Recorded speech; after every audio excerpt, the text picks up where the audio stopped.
आप देख रहे हैं श्री हरि कृपा आश्रम चैनल। संस्थापक स्वामी श्री हरि चैतन्य पुरी जी महाराज।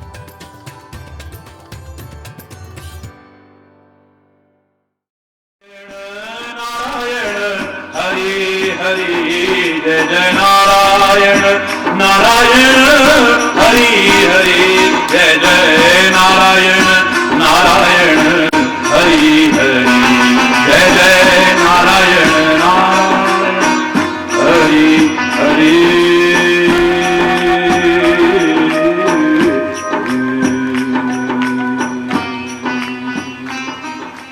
हरि बोल, जोर से बोलो।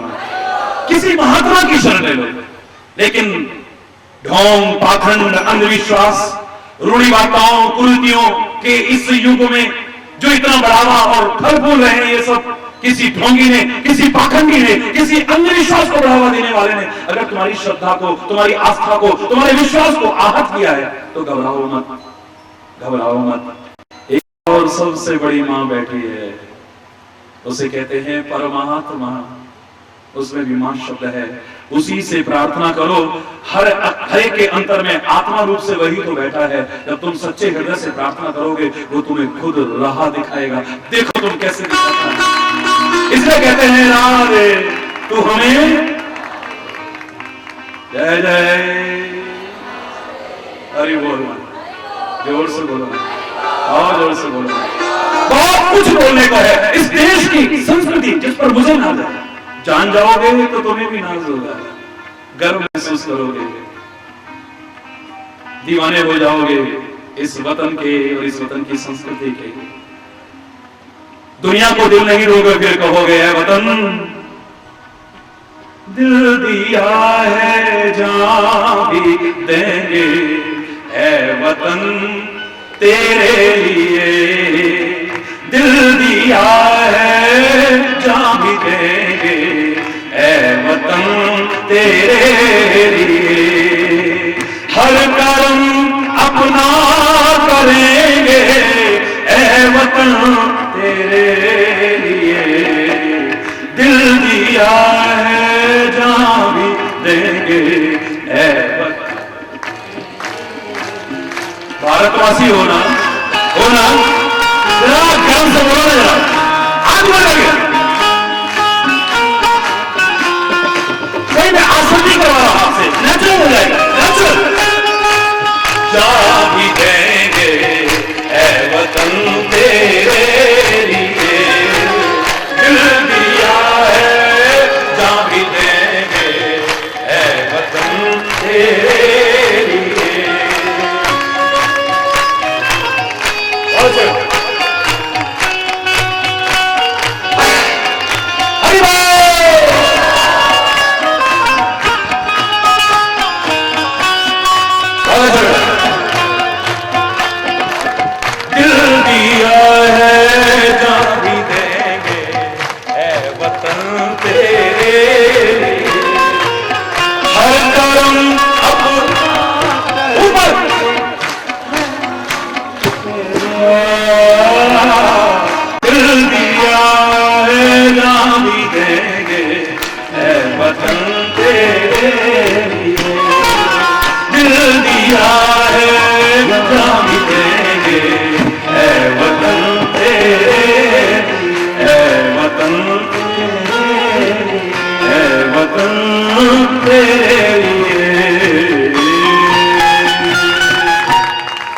तुम उनकी तरह कह चुकोगे,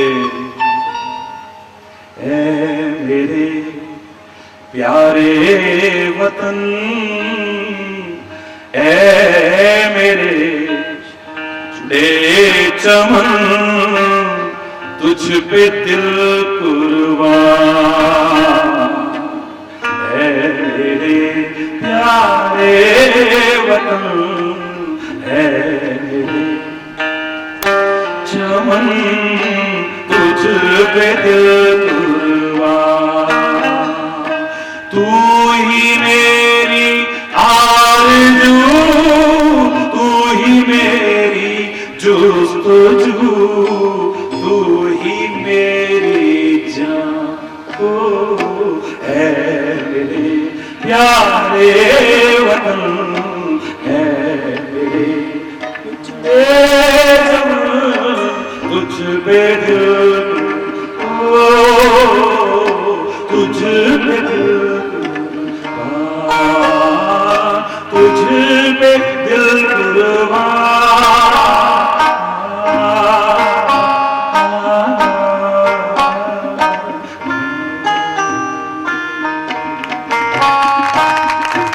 पूरा बोलने को मन करता है। स्वतंत्रता संग्राम सेनानियों से शरीर रहा है, परिवार से एक संबंधित रहा है। क्या करूं, कुछ भी बोलूं रुक नहीं पाता है, रोंगटे खड़े हो जाते हैं और मजबूर होकर कहना पड़ता है। फिर कहीं गिरवी न रख देना देश को, फिर कहीं गिरवी न रख देना वतन वालों। ये कर्जे मेरे शहीदों ने बड़ी मुश्किल से चुकाया।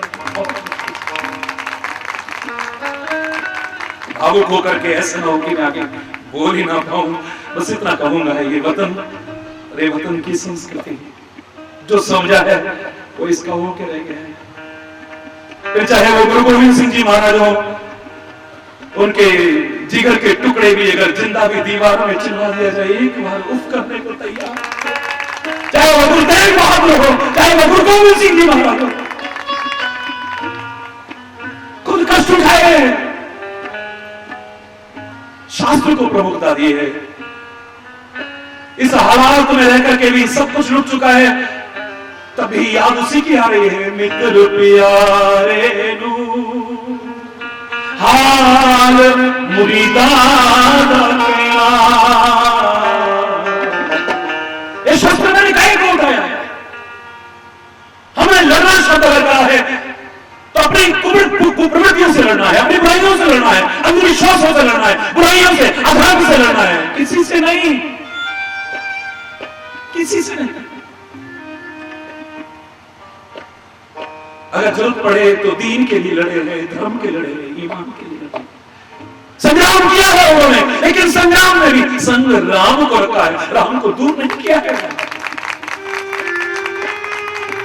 मेरे से किसी ने पूछा कि संग्राम होना चाहिए, मेरे मुंह से निकल गया होना चाहिए। क्या कह रहे हो महाराज जी? आप तो कहते हो जब संग्राम होता है तो रक्त की नदियां बह जाती हैं, कितने निर्दोष मारे जाते हैं। चौंका, मैं नहीं बोलता हूं, मेरे प्रभु बोलते हैं, मेरे गुरु महाराज बोलते हैं। गलत नहीं बोल सकते। तुरंत अंदर से जवाब आया, गलत नहीं बोला है बेटा, तूने सही कहा है। संग राम होना चाहिए, संग राम होना चाहिए, संग राम होना चाहिए, तेरे भी होना चाहिए, इन सबके भी होना चाहिए, सबके होना चाहिए। राम रामो विग्रहवान धर्म, धर्म का प्रतिरूप है जो, यानी धर्म साथ रहना चाहिए, परमात्मा साथ। मेरा कोई विरोध नहीं है, आप राम कहो या कृष्ण कहो या शिव कहो या अल्लाह कहो या हरि बोल कहो या ओम कहो, एक ओंकार कहो, तुम जो कहो कहो, उससे किसी रूप में जुड़ जाओ बस।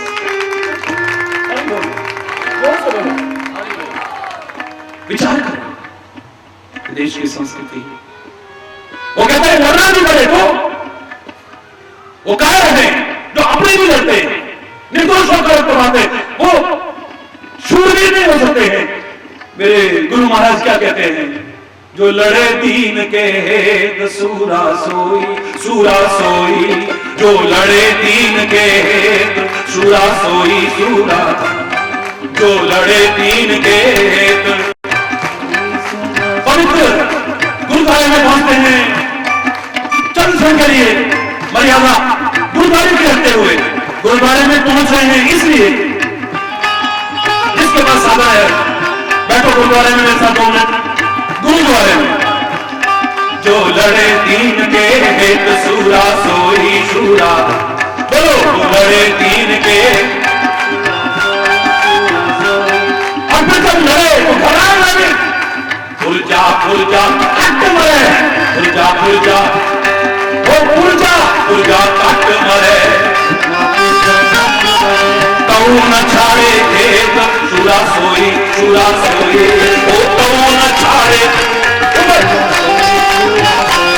जो लड़े दीन के हेत सूरा सोई, सूरा सोई, जो लड़े दीन के सूरा सोई, सूरा, जो दीन के हित छूरा। सतनाम सतनाम सतनाम जी, बोलो वाहेगुरु वाहेगुरु वाहेगुरु, बोलो सतनाम सतनाम सतनाम जी, श्री वाहेगुरु वाहेगुरु वाहेगुरु जी, सतनाम सतनाम सतनाम जी, सतनाम सतनाम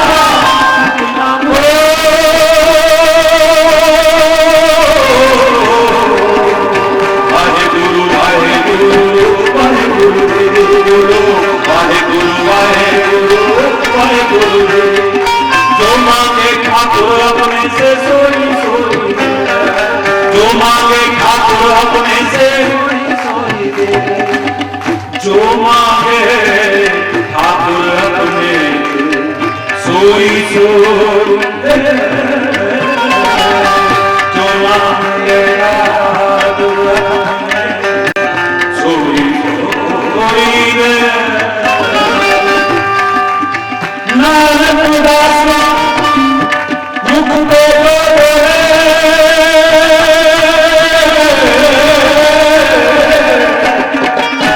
नानक दास मुख पे जोड़े, यहाँ वहाँ सच हुए।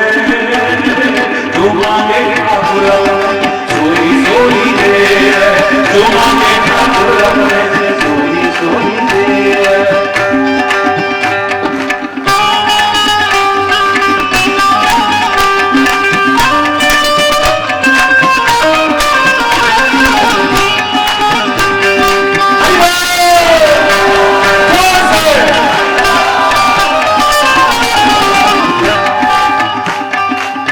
चक्र दिशा नोबल अपना,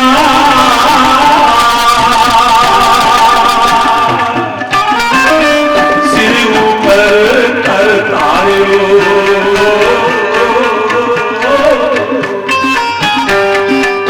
चक्र दिशा की नोबल अपना, सिर ऊपर करता हो।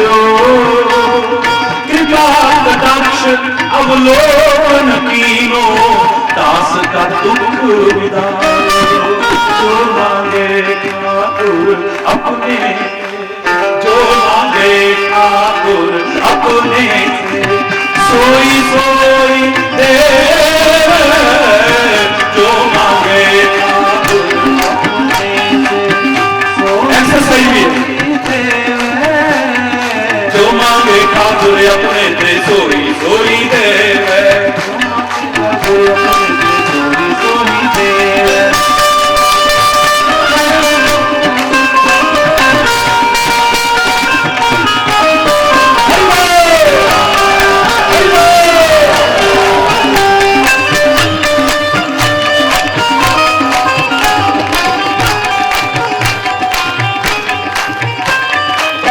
हर जन राखे गुरु गोविंद, गुरु गोविंद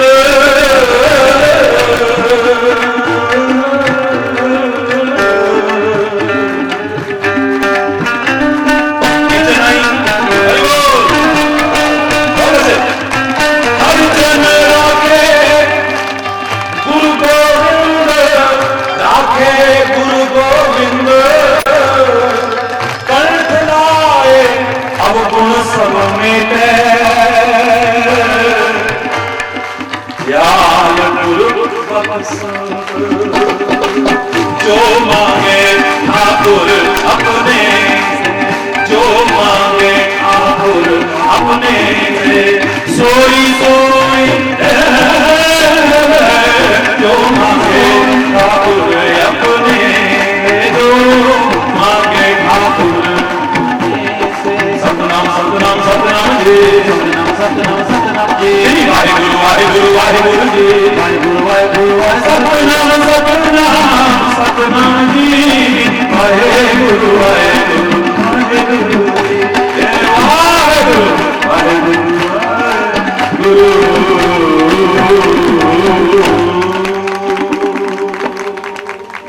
किस महापुरुष का ऋण चुका सकता है? इस वतन का बच्चा बच्चा, उनके बलिदान, उनकी कुर्बानियां, उनका त्याग, चाहे वो महावीर स्वामी हो, महात्मा बुद्ध हो, जगत गुरु आद्य शंकराचार्य हो, स्वामी दयानंद हो, स्वामी विवेकानंद हो, कबीर हो, सूर हो, तुलसी हो, मीरा हो, रैदास हो, कबीर हो, और वो अनंत शहीद, और जिनके नाम मालूम है वही नहीं, वो असंख्य जो नीम के पत्थर बन गए, जिनके नाम भी लोग नहीं जानते हैं, जिन्होंने कुर्बानियां दी पर उनके नाम भी नहीं मालूम लोगों को, जो इस भारत की बिल्डिंग में फानूस नहीं बने हैं, बिल्डिंग में दीवारें नहीं बने हैं, कंगूरा नहीं बने हैं, जो नीम के पत्थर बन गए हैं, जिनके आधार पर ही ये भारत देश टिका हुआ है, उनको भी अनंत बार नमन करता हूं, बार-बार नमन करता हूं। आखिर इन्होंने किस आधार पर अपना सब कुछ लुटाने का फैसला कर लिया? कोड़े पड़ते हैं, काले पानी की सजा होती है, फांसी के, फिर भी हंसते हंसते बंदा बॉस, हाँ फंसते, तुम क्या डालोगे बंदा, हम खुद डालेंगे। अरे वो कोई तो बात होगी ना मेरे भारत में, मेरी भारत की संस्कृति में, जो समझा है दीवाना हो गया है, इसके आगे सब कुछ लुटाने को तैयार हो गया है। अपना लेना मेरी भारत की संस्कृति को, तुम्हारा जीवन बहुत ऊंचा हो जाएगा, बहुत दिव्य बन जाएगा, बहुत महान बन जाएगा। मेरे प्यारे बच्चों, मेरी प्यारी बहनों, मेरे प्यारे भाई, ना अपना सको कोई बात नहीं है, धीरे धीरे कोशिश करना। दूसरा मेरा अनुरोध आपसे था कि कम से कम प्रकृति के नियमों की अवहेलना तो मत करो, कम से कम प्रकृति के नियमों का तो पालन करो। कदम कदम पर प्रकृति तुम्हें सिखाना चाहती है। ये नदियां भी प्रकृति में ही आती हैं, पर्वत भी प्रकृति में आते हैं, ये पृथ्वी प्रकृति में आती है, वो वृक्ष इत्यादि भी प्रकृति में आते हैं।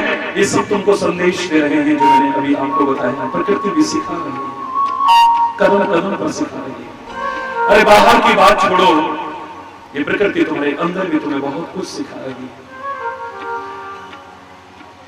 तुम अवहेलना करते हो इसके नियमों की, उपेक्षा करते हो, ठुकराते हो इसके नियमों को, तभी दुखी होते हो, सुख और आनंद से कभी वंचित हो जाते हो, जो मैं नहीं चाहता हूं।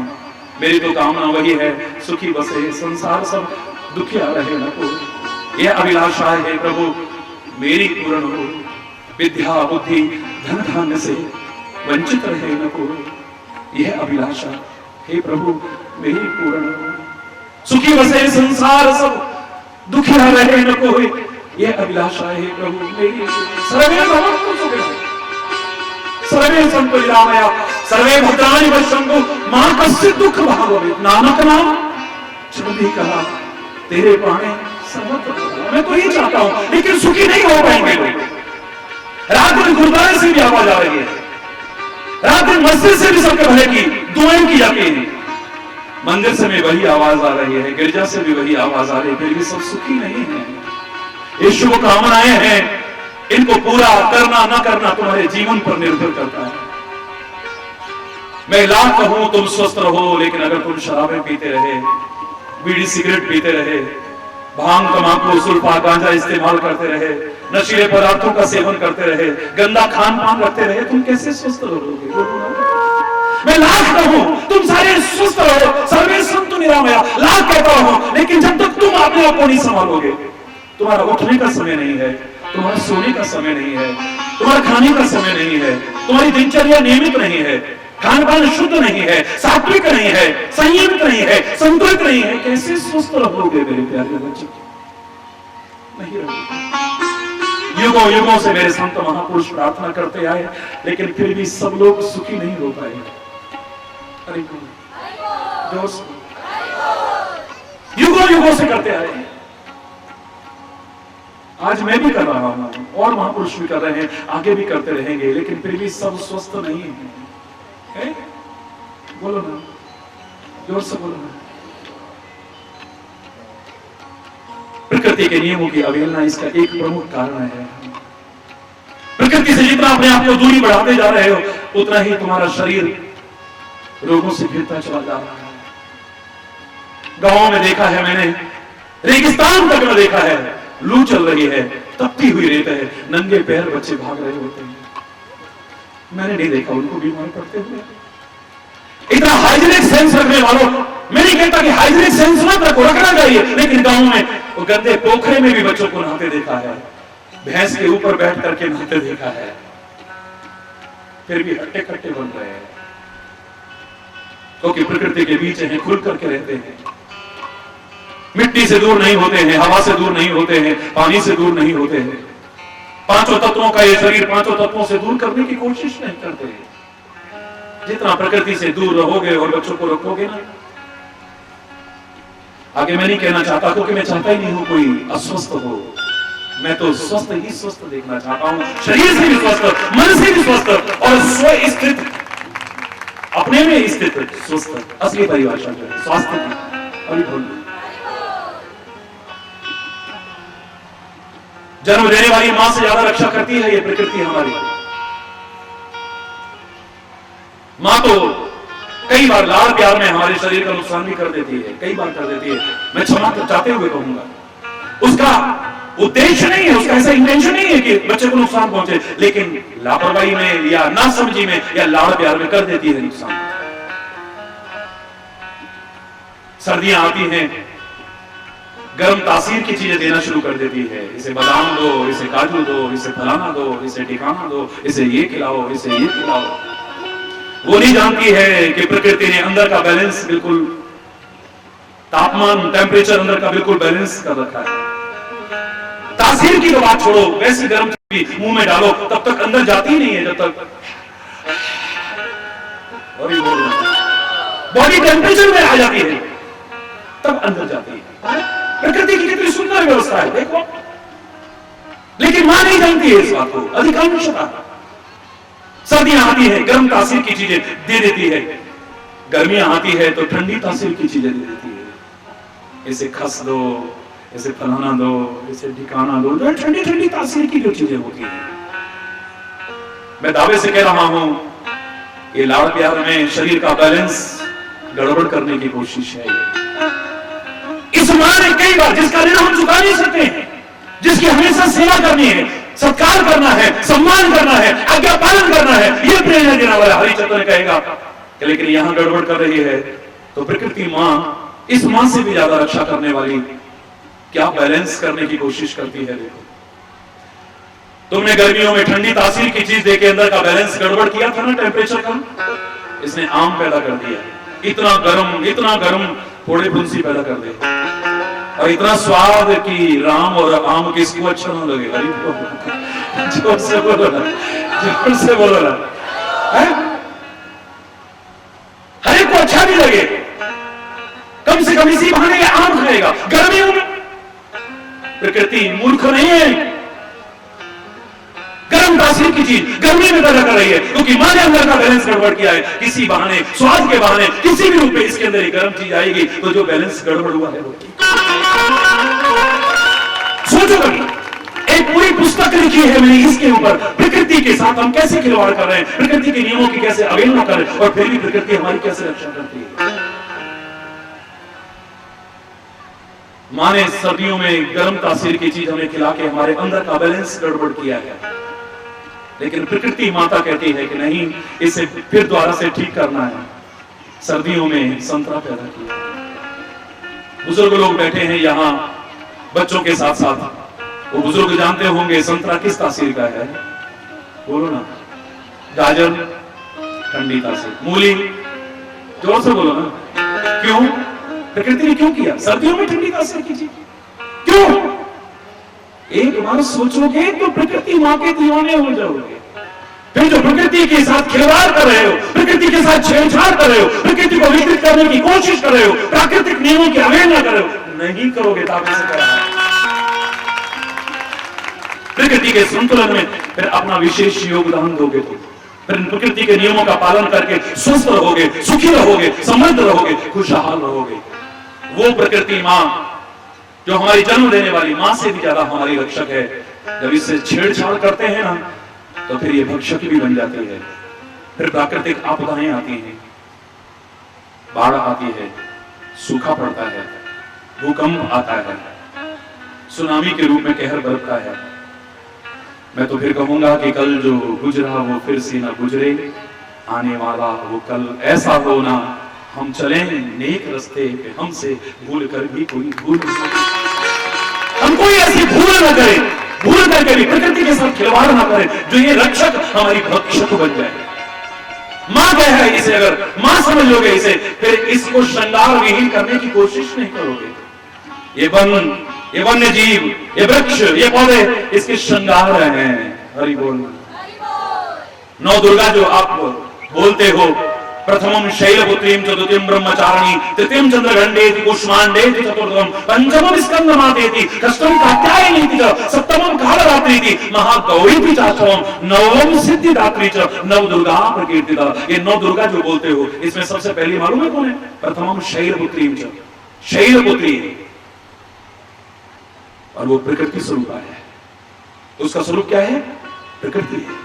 सबसे पहले प्रकृति का स्वरूप मेरी मां का स्वरूप है, मेरी प्रकृति मां। अगर इसका हम ध्यान रखें, इसके नियमों का पालन करें, मैं दावे से कह रहा हूं, ये कदम कदम करने सिखा रहे, समझ नहीं पा रहे हो क्या क्या सिखाती है, जिनको अगर सीख करके पालन कर लो, तुम्हारा जीवन कहां से कहां पहुंच जाएगा, शेष कल।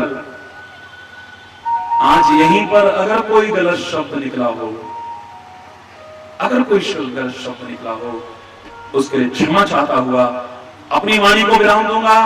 अभी चंद क्षण वहीं रहेंगे अपने अपने स्थान पर ही, और या फिर अपने अपने स्थान पर खड़े हो जाएंगे, अपने अपने स्थान पर, और एक बार सारे मिलकर के जयघोष करेंगे जोर से, धर्म की, धर्म की, अधर्म का, प्राणियों में विश्व का, गौ माता की, भारत माता की, गंगा माता की, संत समाज की, भारत की देवियों की, भक्त समाज की,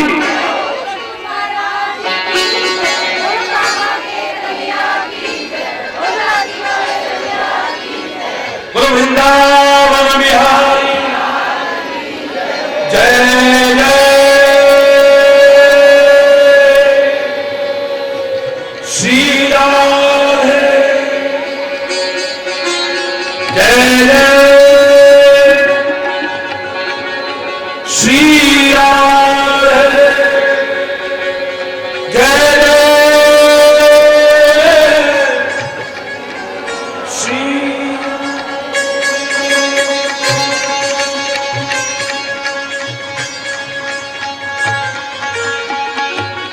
हरि बोल, हरि बोल, हरि बोल, हरि बोल, हरि बोल, हरि बोल, हरि बोल, हरि बोल, हरि बोल, हरि बोल, हरि बोल, हरि बोल, हरि बोल।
हरि बोल।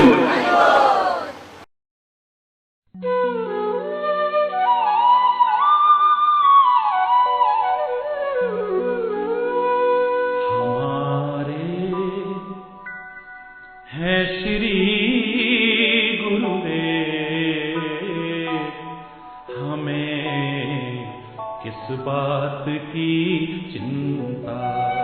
हमारे हैं श्री गुरुदेव, हमें किस बात की चिंता। शरण में रख दिया जब सर, हमें किस बात की चिंता। शरण में रख दिया जब सर, हमें किस बात की चिंता।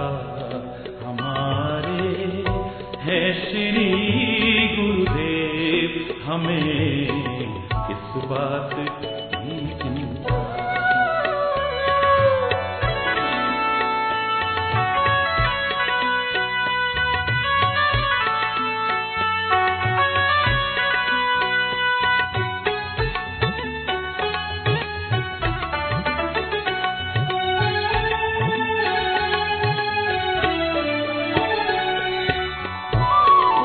न खाने की न पीने की, न जीने की न मरने की। न खाने की न पीने की, न जीने की न मरने की। मेरे स्वामी को रहती है मेरी हर बात की चिंता। मेरे स्वामी को रहती है मेरी हर बात की चिंता।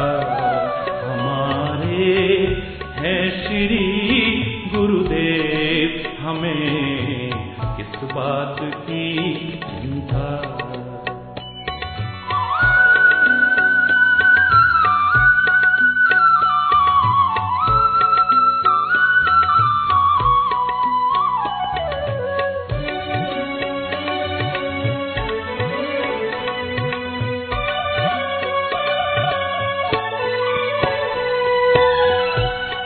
किया करते हो तुम दिन रात, अरे किस बात की चिंता। किया करते हो तुम दिन रात, अरे किस बात की चिंता। उन्हीं के हाथ में जब हाथ, हमें किस बात की चिंता। उन्हीं के हाथ में जब हाथ, हमें किस बात की चिंता। हमारे हैं श्री गुरुदेव, हमें किस बात की चिंता।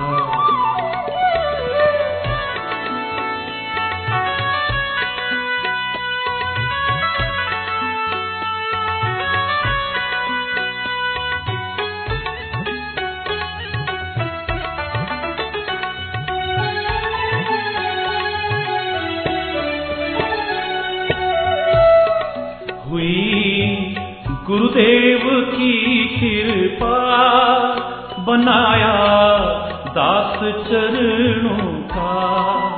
हुई गुरुदेव की कृपा, बनाया दास चरणों का। रहे हर श्वास में हरि जी तुम्हारे नाम की चिंता। रहे हर श्वास में हरि जी तुम्हारे नाम की चिंता। हमारे हैं श्री गुरुदेव, हमें किस बात की चिंता।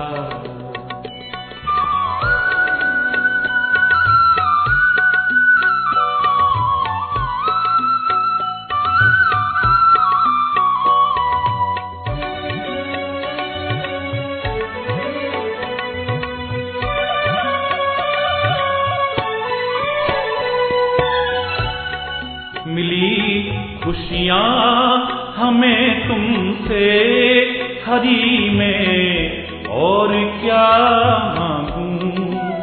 मिली खुशियाँ हमें तुमसे हरि में, और क्या मांगूं। तुम्हारा कर रहा चिंतन तुम्हीं पर, छोड़ दी चिंता तुम्हारा। कर रहा चिंतन तुम्हीं पर, छोड़ दी चिंता हमारे हैं श्री गुरुदेव, हमें किस बात की चिंता। हमारे हैं श्री गुरुदेव, हमें किस बात की चिंता।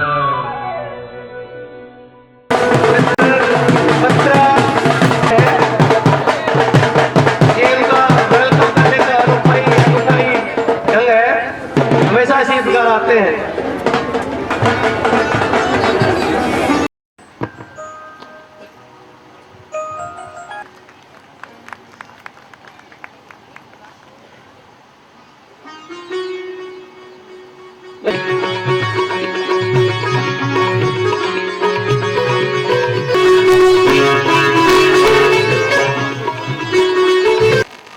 ये स्टेज पर गुरु जी चैतन्य महाप्रभु जी, हमारे परम मित्र अग्रवाल साहब,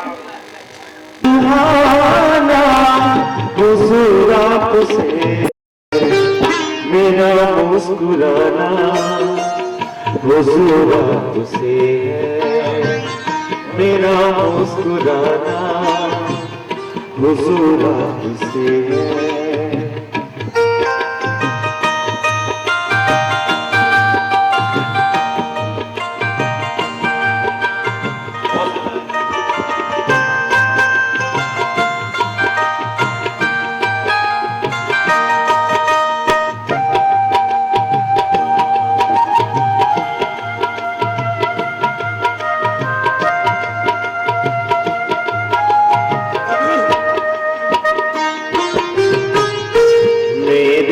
दोनों जहां आपसे है, जगत ये ज़मीं आसमां आपसे है।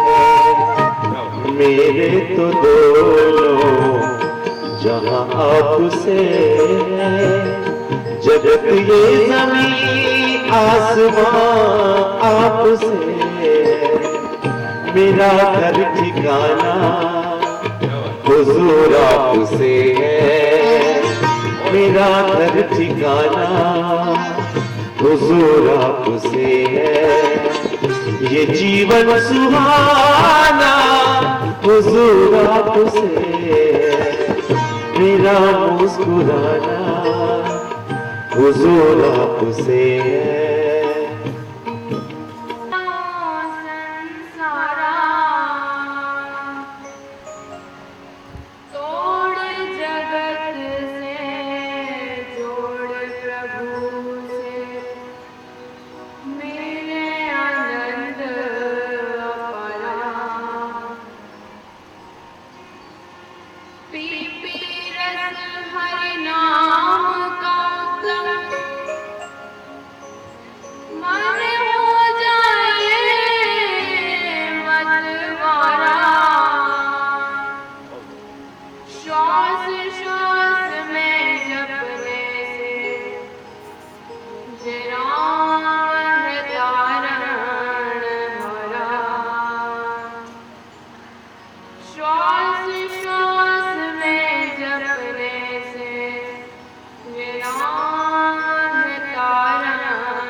सर्वे भवन्तु सुखिनः, सर्वे सन्तु निरामया।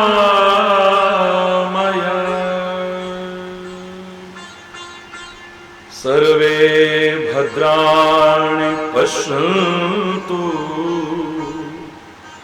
मा कश्चित् दुःखभाग् मा कश्चित् दुःखभाग् भवेत्। ॐ शान्ति शान्ति शान्ति।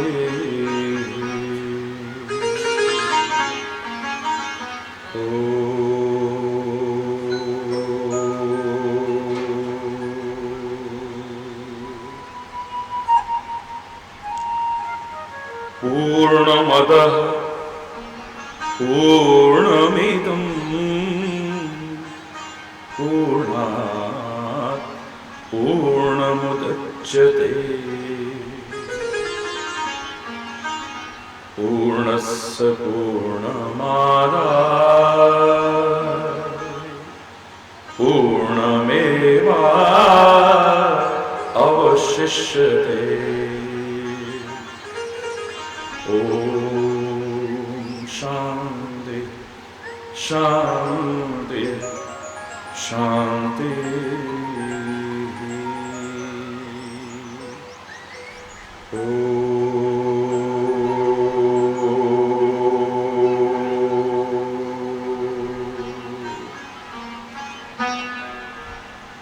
त्वमेव माता च पिता त्वमेव त्वमेव बन्धु च सखा त्वमेव त्वमेव विद्या द्रविणं त्वमेव सर्वं मम देव त्वमेव सर्वं मम देव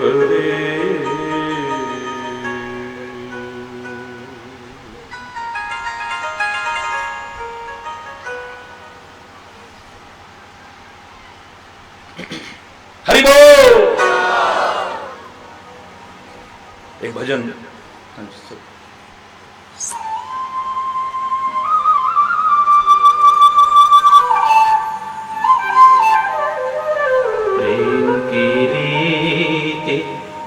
जमाने में निराली देखी प्रेम की प्रेम से ही फलती डाली देखी प्रेम ही पत्थर को भगवान बना देता है प्रेम ही शैतान को इंसान बना देता। मशहूर हर तरह से तेरा नाम हो गया कहीं रहीम तो कहीं राम हो गया तू मिला भी है जुदा भी है तेरा क्या कहना सनम भी है खुदा भी है तेरा क्या कहना। मुझ में राम तुझ में राम सब में राम समाया सबसे कर लो प्रीति जगत में कोई नहीं पराया। तुझ में राम तुझ में राम मुझ में राम तुझ में राम मुझ में राम तुझ में राम सब में राम समाया सबसे कर लो प्रीति जगत में कोई नहीं पराया। तुझ में राम तुझ में राम तुझ में राम तुझ में राम तुझ में राम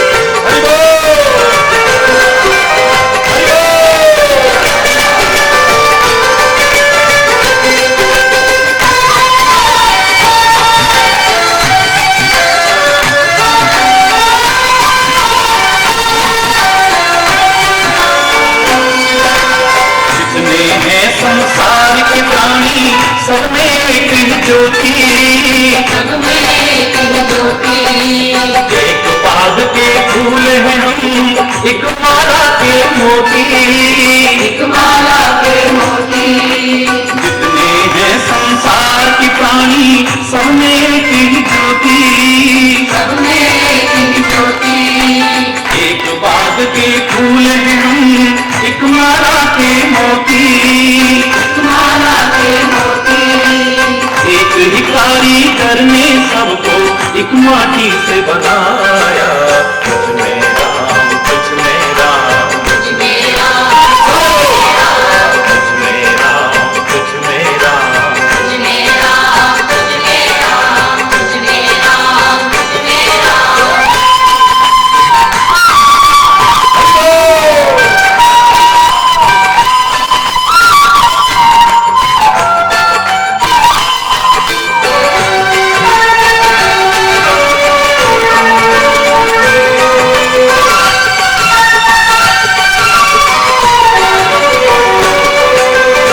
एक पिता के बच्चे हैं हम, एक हमारी माता, एक हमारी माता, दाना पानी देने वाला एक हमारा दाता, एक हमारा दाता, एक पिता के बच्चे हैं हम, एक हमारी माता, एक हमारी माता, दाना पानी देने वाला एक हमारा दाता, एक हमारा दाता। फिर ना जाने किस मूर्ख ने लड़ना हमें सिखाया। तुझ में राम, तुझ में राम, तुझ में राम, तुझ में राम, तुझ में राम, तुझ में राम, तुझ में राम, तुझ में राम, तुझ में राम, तुझ में राम।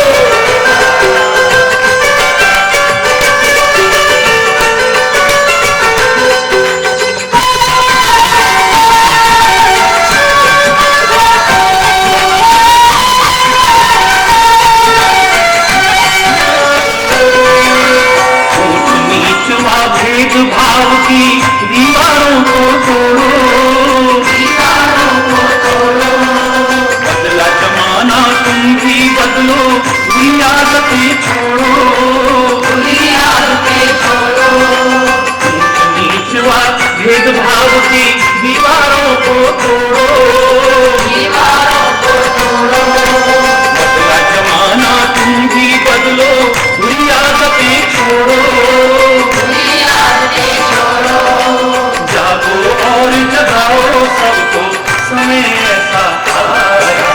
तुझ में राम, तुझ में राम, तुझ में राम, तुझ में राम, तुझ में राम, तुझ में राम, तुझ में राम, तुझ में राम, तुझ में राम, तुझ में राम, सब में राम समाया।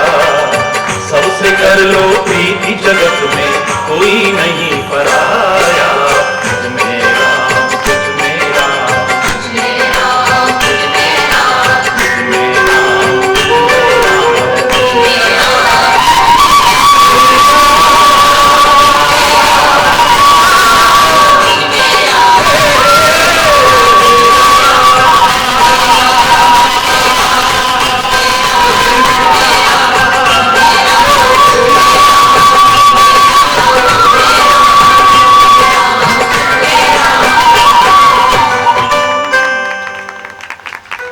हरि बोल, जोर से और जोर से।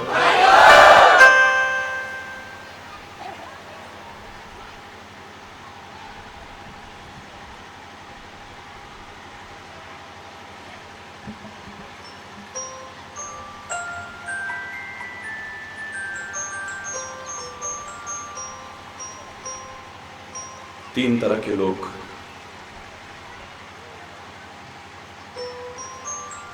जो मुझे नजर आए।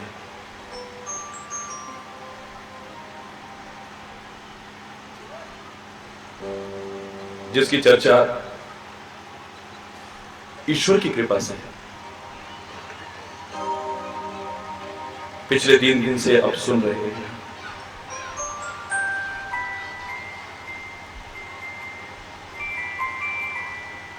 एक ऐसे लोग हैं जो प्रकृति के अनुरूप जीवन जीते हैं, एक ऐसे भी लोग हैं जो विकृति परिपूर्ण जीवन जीते हैं, और है एक और भी उच्च श्रेणी में जो मेरे देश की संस्कृति को अपना करके संस्कृति के अनुरूप जीवन जीने की कोशिश करते हैं।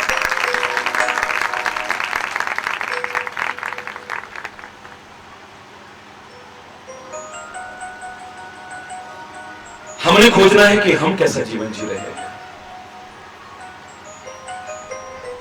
मेरे देश की संस्कृति क्या है, इन 3 दिनों में आपने बहुत विस्तार से सुना है।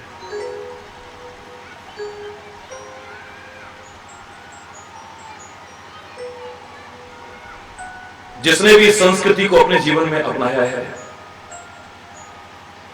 कितना दिव्य, कितना महान, कितना उच्च उसका जीवन हुआ है,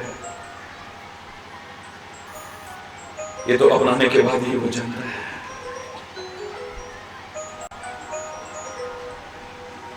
अपनाना मेरे देश की संस्कृति को पाश्चात्य सभ्यता का अंधानुकरण करने वालों लौटो।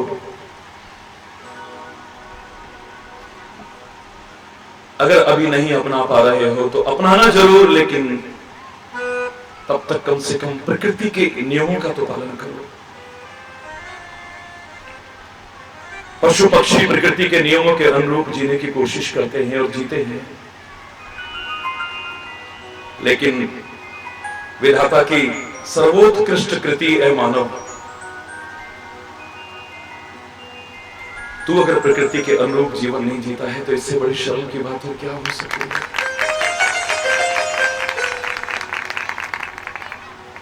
अपने वेदों का, अपने शास्त्रों का, अपने ग्रंथों का प्रचार प्रसार उसकी कृपा से करने का प्रयास करने वाला हरि चैतन्य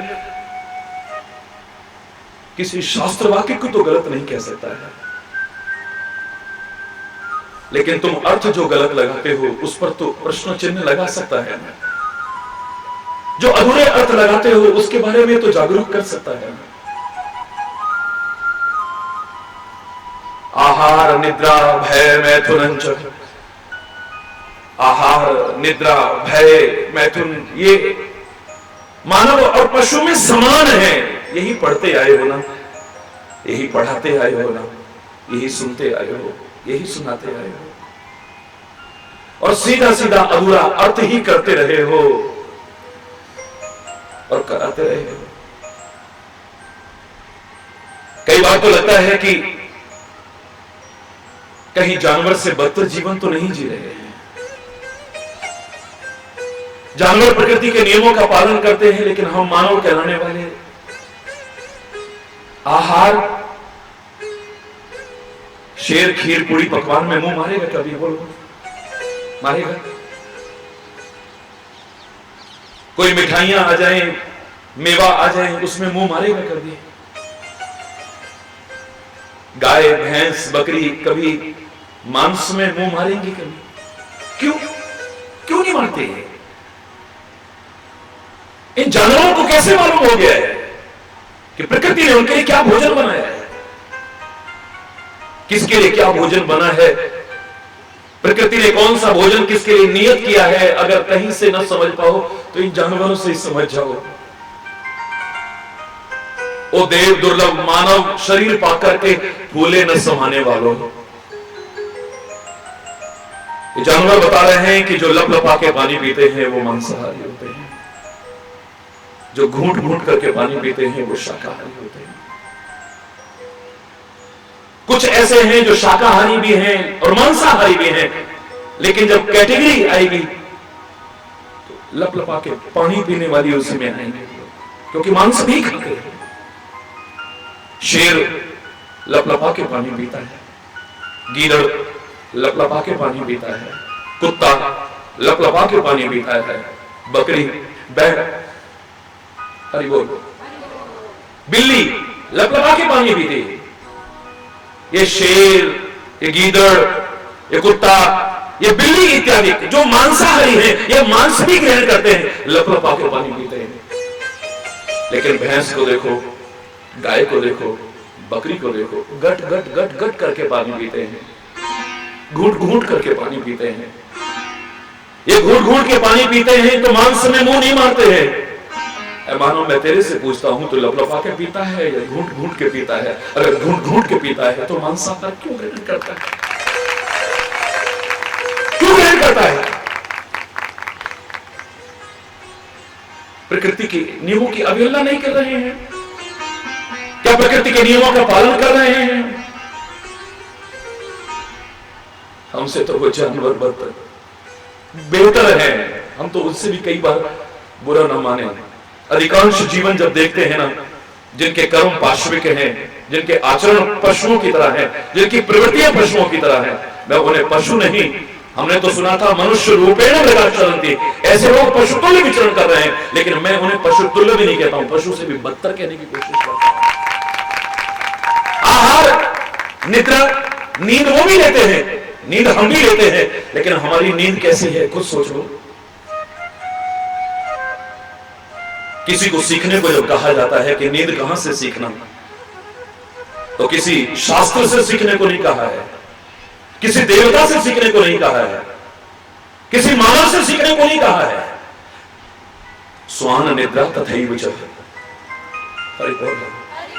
विद्यार्थी जिन्होंने विद्या अर्जित करनी है, उनको सीखने को जो कहे गए हैं 5 लक्षण, कोई ऐसा लक्षण है जो मानव से सीखने को कहा हो, देवताओं से सीखने को कहा हो, किन्हीं शास्त्रों और ग्रंथों से सीखने को कहा हो? काक चेष्टा बको ध्यानम स्वान निद्रा तथैव च। कुत्ते की नींद जरा सी आहट पर चौंक करके उठ जाता है, कितना जागरूक रहता है। हमें या तो नींद ही नहीं आती है गोलियां खा खा करके भी, हरि बोल, और या फिर आती है तो ऐसी आती है, मैं नहीं कहता, आप ज्यादा जानते हो। नींद भी हमारी मेरे शायद पशुओं से भी बदतर है। आहार निद्रा भय, भय भी उनके अंदर, पशुओं के अंदर भी है, मानव के अंदर भी है, लेकिन कहां उनको अपनी जान प्यारी है, लेकिन ऐ मानव तेरे को तो अपनी जान भी प्यारी नहीं है। कोई पशु, कोई पक्षी जहां तक हो सकता है अपनी जान को, इस अनमोल जीवन को बचाने की कोशिश करता है। जान जाना अच्छा नहीं लगता है उससे, जानबूझ करके अपने हाथों से अपनी जान को खत्म करने की कोशिश नहीं करता है। एक मानव है, डॉक्टर मना कर रहे हैं कि शराब पीना बंद कर दो, तुम्हारी जान चली जाएगी, तुम्हारा लीवर खराब हो चुका है, ये नशे की प्रवृत्ति बंद कर दो, ये गंदा खान पान बंद कर दो।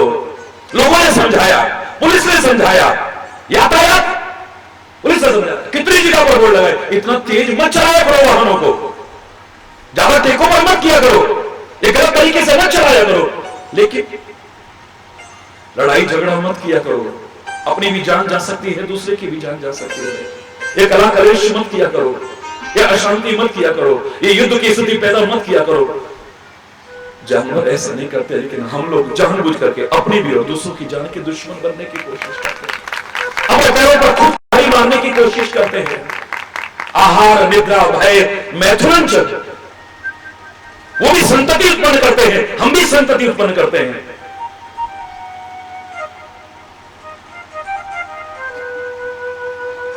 वो भी भोग क्रिया करते हैं, मानव भी भोग क्रिया करता है, लेकिन उसमें प्रकृति के नियमों का पालन है। क्षमा चाहते हुए कहूंगा,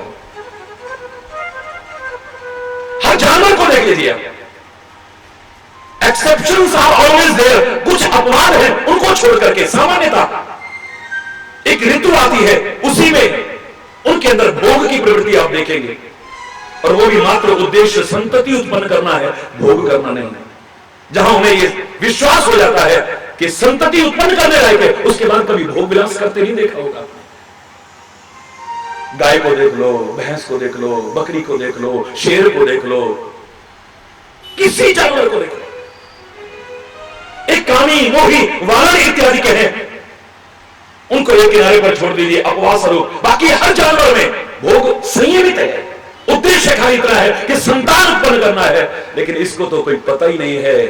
अपना जीवन भी जाए तो जाता रहे, अनेक प्रकार के रोगों को भी जन्म ले ले तो लेता रहे, लेकिन भोग पर कोई नियंत्रण नहीं है। कैसे कहते हो जानवर और मानव एक जैसा जीवन जीते? विस्तार नहीं करूंगा, मैं तो कह रहा हूं जानवर प्रकृति के नियमों का पालन करते हैं, पर हम प्रकृति के नियमों का भी पालन नहीं करते हैं। करते हैं? प्रकृति को विकृत करने की कोशिश कर रहे हैं। मैं तो ये कहने में संकोच नहीं करूंगा। आज चिंता का विषय है ध्वनि प्रदूषण, चिंता का विषय है जल प्रदूषण, चिंता का विषय है वायु प्रदूषण, चिंता का विषय है मृदा प्रदूषण, लेकिन उससे भी कहीं वैचारिक और सांस्कृतिक प्रदूषण इतना ज्यादा चिंता का विषय है। अगर जागरूक न हुए तो बर्बादी के अलावा हमारे हाथ में कुछ नहीं है। सारा प्रदूषण, हमारे विचार प्रदूषित हो चुके हैं, संस्कृति तक को प्रदूषित करने की कोशिश कर रहे हैं। होते हैं कल्चरल प्रोग्राम, लेकिन फूहड़पन के दर्शन होते हैं, कल्चर के दर्शन ही नहीं होते। कहीं स्कूलों में चले जाओ, कॉलेजों में चले जाओ, यहां तक कि धार्मिक मंचों पर भी फिल्मी गानों पर नृत्य हो रहे हैं। वो लोग तो अपना पैसा कमाने के लिए, उनका तो धंधा है। हम उनकी नकल करते हुए अपने बच्चों से अश्लीलता और फूहड़पन का प्रदर्शन करवाते हैं और फूले नहीं समाते हैं। कितने शर्म की बात है। अरे बोल रहे संस्कृति को प्रदूषित करते चले जा रहे हैं। जन जन के नायक परब्रह्म परमात्मा भगवान कृष्ण का चरित्र कथावाचकों ने, कवियों ने, गीतकारों ने नाश मार के रख दिया है।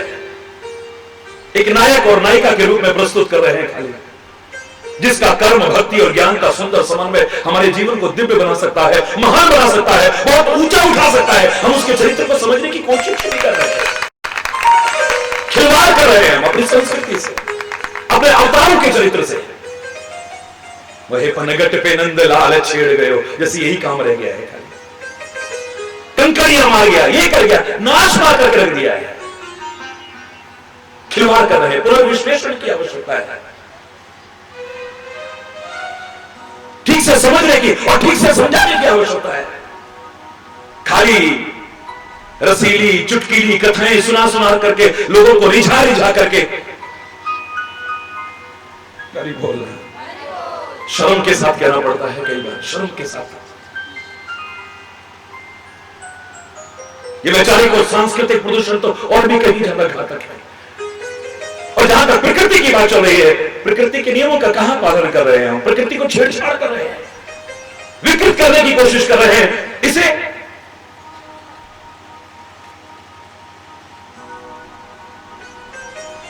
थोड़े से स्वार्थ के पीछे हम जो हमें ऑक्सीजन देते हैं, जीवन देते हैं, प्राण देते हैं, सब कुछ उन वृक्षों को भी काटते चले जा रहे हैं।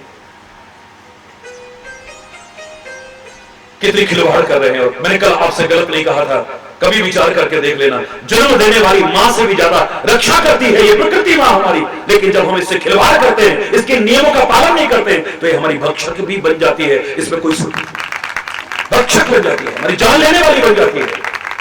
ये बाढ़ आना, सूखा पड़ना, सुनामी आना, भूकंप आना, ये सब प्रकृति के साथ छेड़छाड़ का परिणाम है। दुख होता है इन घटनाओं को देख करके, लेकिन ये कहते हुए भी संकोच नहीं हो रहा है कि अगर हम ऐसा ही करते रहे तो मैं नहीं चाहता कि फिर से ऐसी घटनाएं हों जो हमारे हृदय को व्यथित करें, जैसा कि पीछे प्राकृतिक आपदाओं के कारण हमारा हृदय व्यथित हुआ है। अब ना हो ऐसा कभी। कल जो गुजरा वो फिर से न गुजरे, आने वाला वो कल ऐसा होना। हम चले नेक रास्ते पे, हमसे भूल कर भी कोई भूल हो, भूल करके भी ऐसे भूल न करें। प्रकृति क्या है? प्रकृति खुद खाना, मैंने कल आपसे कहा था, ये प्रकृति है। दूसरों को खाने न देना या दूसरों का छीन करके खाना, ये विकृति है। और किसी को खाते देख करके खुश होना या किसी को खिला करके खाना, ये मेरे देश की संस्कृति है। तीन का जो विस्तार से वर्णन हुआ है, आप अपने अंदर झांकने की कोशिश करना। तुम संस्कृति परिपूर्ण जीवन जी रहे हो, प्रकृति परिपूर्ण जीवन जी रहे हो, या फिर विकृति परिपूर्ण जीवन जी रहे हो। खुद जीना चाहता हूं, ये प्रकृति है।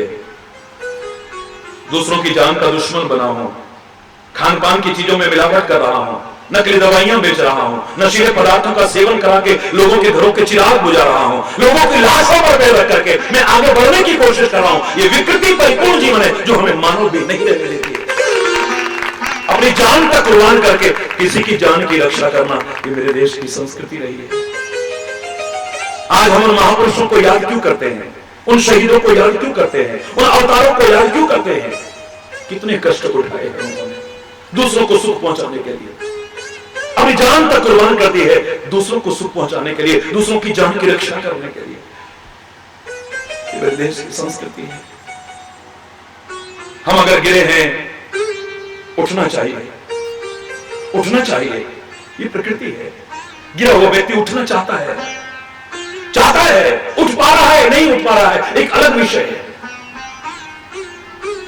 अगर सहारा मिल जाए तो फिर तो घबराने की आवश्यकता नहीं। अगर तुम नहीं भी उठ पा रहे हो तो वो तुम्हें उठा देगा जिसका सहारा मिल जाए। कई बार जीवन हमारा पानी की तरह हो चुका है, नीचे नीचे जाता है, पानी की तरह।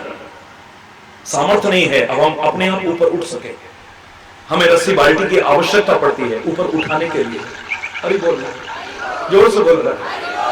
हमें रस्सी बाल्टी की आवश्यकता पड़ती है, हमें टुल्लू पंप की आवश्यकता पड़ती है, हमें मोटर की आवश्यकता पड़ती है। उठा देती है हमारे जीवन को। और बहुत ऊंचा वो सूर्य भगवान अगर उसकी शरण मिल जाए, उसका सहारा मिल जाए, वो उठा करके हमें हिमालय की चोटी पर भी पहुंचा दे तो कोई बहुत बड़ी बात नहीं। उठा सकता है बहुत ऊंचा ऊंचा। जितने ऊंचे की शरण लेंगे हम, जितने ऊंचे का सहारा लेंगे, उतना ऊंचा उठते चले जाएंगे, उतना ऊंचा उठते चले जाएंगे। उठना प्रकृति है। किसी उठते को गिराने की कोशिश करना यह विकृति है। किसी उठते को गिराने की कोशिश करना यह विकृति है। और किसी गिरते हुए को उठा करके अपने हृदय से लगाना यह मेरे देश की संस्कृति है। सोचो कहां गिरे।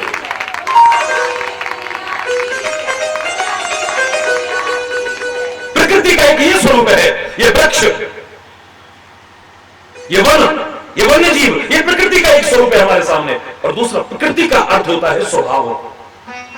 प्रकृति का तात्पर्य इसकी ऐसी प्रकृति है, इसकी ऐसी प्रकृति है, इसकी ऐसी प्रकृति है। प्रकृति का तात्पर्य स्वभाव भी होता है। मेरे प्यारे बच्चों, मेरे प्यारे भाइयों, मेरी प्यारी बहनों, अजीब सा तो लगेगा लेकिन कहूंगा जरूर कि 99.99% लोगों की प्रकृति नहीं है, स्वभाव नहीं है। आप में से कितने लोगों का स्वभाव है बताओ जरा। स्वभाव जिसे कह सके, स्वभाव का तात्पर्य स्व माने अपना, अपना भाव, जो किसी के भाव से प्रभावित न हो। मेरा किसी ने सम्मान कर दिया, मेरा स्वभाव कुछ और है। मेरा किसी ने अपमान कर दिया, मेरा स्वभाव कुछ और है। मेरे मन के अनुकूल हो गया, मेरा स्वभाव कुछ और है। मेरे मन की जरा प्रतिकूल हो गया, मेरा स्वभाव कुछ और है। मेरे को थोड़ा फायदा हो गया, मेरा स्वभाव कुछ और है। मेरा जरा सा नुकसान हो गया तो बोलो ना। किसी ने प्यार से बोल दिया, मेरा स्वभाव कुछ और है। किसी ने गुस्से में बोल दिया, मेरा स्वभाव कुछ और है। इसे स्वभाव कहोगे आप। जो दूसरे के भाव पर आधारित हो, आश्रित हो, अधीन हो, जो दूसरे के भाव से परिवर्तित हो, हरिचेतन उसे स्वभाव मानने को कदापि तैयार नहीं है।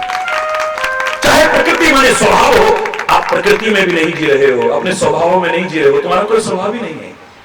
स्वभाव किसे कहोगे? चंदन का स्वभाव है। खोजो, चंदन का स्वभाव है। चंदन को बड़े प्यार से सूंघो तभी वो खुशबू देता है। गुस्से में सूंघो, जोर से बोलो, जोर से बोलो ना। आलस में क्या देगा? बुरी भावना से खुशबू देगा। उसे घिस डालो, जोर से बोलो ना, सारे मिलकर के बोलो ना। उसे घिस डालो, क्या देगा? टुकड़े टुकड़े कुल्हाड़ी लेकर के कर डालो। अरे आग में जला देना, वो राख हो जाएगा लेकिन वातावरण को खुशबू से भर जाएगा। चंदन का स्वभाव है। प्यार से कोई इसका इस्तेमाल करे तभी उसको खुशबू देता है। कोई उसके प्रति दुर्भावना रखे, उसको भी खुशबू देता है। कोई उसके टुकड़े टुकड़े भी ना कर दे, फिर भी खुशबू देता है। क्या तुम्हारा स्वभाव ऐसा है? फूल का स्वभाव है, फूल का। हमारी नीति में एक श्लोक आता है, अंजलि स्थानी पुष्पानी वासयन्ते करद्वयम्। हथेली दोनों मिलाकर के अंजलि बनती है, और इस अंजलि में अगर पुष्प रख दिए जाए, दोनों में बराबर खुशबू देते हैं। ये क्यों? क्या अर्थ है इसका? एक हथेली इसे इसके घर से उजाड़ती है। मेरे प्यारे बच्चों, फूल जब तोड़ते हो क्या करते हो आप? ऐसे ही तो तोड़ते हो ना। एक हथेली इसे तोड़ती है, उसके घर से उजाड़ती है, और ऐसे टाइम में दूसरी हथेली सहारा देती है। ये करते हो ना।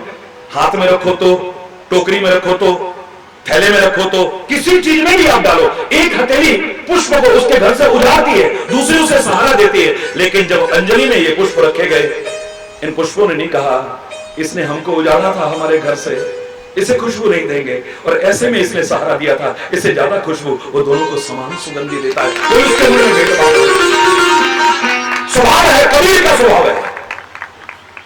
कबीर का स्वभाव है जो सीधे सीधे शब्दों में कहता है, कबीरा खड़ा बाजार में सबकी मांगे खैर, ना काहू सो दोस्ती ना काहू सो गैर। बुरा करने वाले का भी भला चाहे, अच्छा करने वाले का भी भला चाहे, बुरा चाहने वाले का भी भला चाहे, वही तो संत है और उसी का स्वभाव है। हरि बोल, जोर से बोलो।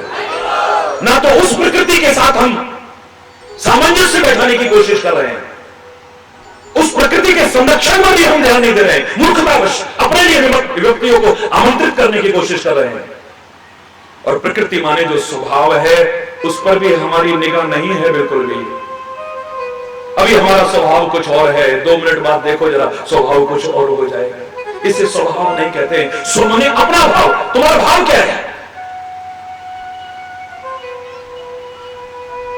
जो बेवजह गुस्सा करता है उससे कहते हो ना, अरे इसका तो स्वभाव ही ऐसा है, ये तो अच्छा भी बोलो तो भी गुस्सा करता है। मियां रोते क्यों? बोले सूरत ही ऐसी है। अरे बोल लो, इसका तो स्वभाव ऐसा हो चुका है। बिच्छू का स्वभाव है, बिच्छू को बड़े प्यार से पकड़ोगे, वो आपके प्यार की भाषा को नहीं समझने वाला है, डंक मारेगा वो। धोखे से पैर पड़ गया है, छोड़ेगा नहीं कि धोखे में पड़ा है, इसने जानबूझ के थोड़ी पैर रखा है, वो डंक मारेगा। आलस्य में कभी आपका हाथ चला गया है तो वो आपके आलस्य को नहीं देखेगा, अरे बेचारा सो रहा था इसका हाथ पड़ गया है, वो डंक मारेगा। आप उसका भला करना चाहो तो डंक मारेगा, बुरा करना चाहो तो डंक मारेगा, प्यार से पकड़ो तो डंक मारेगा, गुस्से में पकड़ो तुमसे डरेगा नहीं, फिर भी तुम्हें डंक मारेगा। बिच्छू का स्वभाव है, सर्प का स्वभाव है, चंदन का स्वभाव है, पुष्प का स्वभाव है, संत का स्वभाव है, अग्नि का स्वभाव है। अग्नि को बड़े प्यार से छुओ, क्या करेगी? बोलो, जोर से बोलो ना। जलाएगी। गुस्से में छुओ तो, जोर से बोलो ना, जलाएगी। सोते सोते पास में अंगीठी जली हुई थी, हीटर जला हुआ था, रात को हाथ चला गया, आलस्य में हाथ चला गया, हाय बेचारे ने कोई जानबूझ के थोड़ा, बेचारा सो रहा है इसको तो छोड़ ही देते हैं। छोड़ेगी कभी? बोलो ना, नहीं छोड़ेगी। किसी भी भावना से आप अग्नि का स्पर्श करो वो तुम्हें जलाएगी, क्योंकि उसका स्वभाव है और वो अपने स्वभाव का परित्याग नहीं करती। और मानव तेरा तो कोई स्वभाव ही नहीं है जो कण कण बदलता है, क्षण क्षण में बदलता है, पल में बदलता है, दूसरों के स्वभाव के आधार पर बदलता है। इसे स्वभाव नहीं कहते। है हमारा स्वभाव कोई? हाय हाय, हमारे मन के अनुकूल गया था, जय हो जय हो जय हो। जरा हमारे मन के अनुकूल नहीं हुआ था, अभी बोलना, जोर से बोलो ना। हमारा कोई स्वभाव नहीं है, प्रकृति नहीं है हमारी, प्रकृति के नियमों का कोई पालन नहीं है। मैंने आपसे कल भी कहा है, प्रकृति में जो बाह्य रूप है प्रकृति का, वहां पर भी कदम कदम पर आपको शिक्षा है। सोचो, क्या अपनाया आपने? नदियां सिखा रही हैं, वृक्ष सिखा रहे हैं, पर्वत सिखा रहे हैं, झरने सिखा रहे हैं, पृथ्वी सिखा रही है, वन सिखा रहे हैं। कौन नहीं सिखा रहा है आपको? कदम कदम पर सिखा रहा है, पर तुम सीखने वाले बनो तो सही। उनकी तो बात छोड़ो, हरि चैतन्य का हरि चैतन्य भी सामने आ जाए, हरि चैतन्य का हरि चैतन्य भी आपके सामने आ जाए। अगर आप सीखना नहीं चाहोगे तो दुर्योधन की तरह अर्जुन कितना भी, वो भगवान कृष्ण कितना भी सिखाते रहे, आप सीखने वाले नहीं हो। सामने कौन है, उसके पास क्या है, इतना महत्वपूर्ण नहीं है, पर तुम क्या ले सकते हो, कितना ले सकते हो या नहीं ले सकते हो, ये ज्यादा महत्वपूर्ण है। मैं तो हमेशा कहता हूं, हरि चैतन्य के पास क्या है और कितना है ये ज्यादा महत्वपूर्ण नहीं है, तुम कितना ले सकते हो ये ज्यादा महत्वपूर्ण है। तुम गुणग्राही बनकर के कुछ अच्छी अच्छी बातें लेते हो, लेना चाहो तो कहां से तुम्हें क्या नहीं मिल सकता है, और न लेना चाहो तो भगवान भी तुम्हारे सामने आके खड़ा हो जाए। मेरे प्यारे बच्चों, तब भी कुछ नहीं ले पाओगे, कुछ नहीं कर पाओगे। गुणग्राही बनना पड़ेगा, हमें गुणग्राही बनना पड़ेगा। कमल में तो खुशबू है, भौरा दूर से भी खिंचा आता है, लेकिन मेढक पास में रह के भी उसकी तरफ आकर्षित नहीं होता है। कहावत भी बनी है, मेढकी को जुकाम हो गया है, अभी बोल दूर से खिंचा आता है भौरा, अपनी जान तक कुर्बान कर देता है भौरा उस कमल की खुशबू पर, और मेढक पास में रह के भी एक बार उसे सूंघने की कोशिश भी नहीं करता है, उसकी तरफ कभी आकर्षित नहीं होता है। कमल की खुशबू का दोष नहीं है, तुम्हारी गुणग्राहकता का दोष है। सागर में तो बहुत अथाह जल है, लेकिन तुम्हारी अगर झोली ही छोटी है, तुम्हारा पात्र ही छोटा है, तो इसमें सागर का दोष नहीं है, तुम्हारी पात्रता का दोष हो सकता है। प्रकृति में कदम कदम पर तुम्हें सीखने को मिल रहा है। कल बहुत कुछ सुना, अब शरीर में हो क्या कुछ सिखा रही है प्रकृति तुम्हें? तुम्हारे शरीर में देखो, अब तुम्हारी जीभ में कोई हड्डी है? बोलो, जीभ में कोई हड्डी है? कोई बोलिए। आपकी जीभ में, आपके हृदय में कोई, जोर से बोलो ना, आपके हृदय में कोई हड्डी नहीं है। आपके मस्तिष्क में कोई, डॉक्टर्स भी बैठे हैं यहां, बोलिए, मस्तिष्क में कोई हड्डी नहीं है। क्या तात्पर्य है? प्रकृति क्या कहना चाहती है? आपकी जबान कठोर नहीं बनाई है मैंने, प्रकृति कह रही है। आपका हृदय कठोर नहीं बनाया है मैंने, प्रकृति कह रही है। आपके मस्तिष्क को कठोर नहीं बनाया है, प्रकृति कह रही है। फिर तुम्हारी जबान से कठोरता क्यों उगलते हो? अपने हृदय को कठोर क्यों बनाते हो? अपने मस्तिष्क में कठोर चिंतन क्यों लाने की कोशिश करते हो? कौन से प्रकृति का नियम का पालन किया है आपने? बोलिए।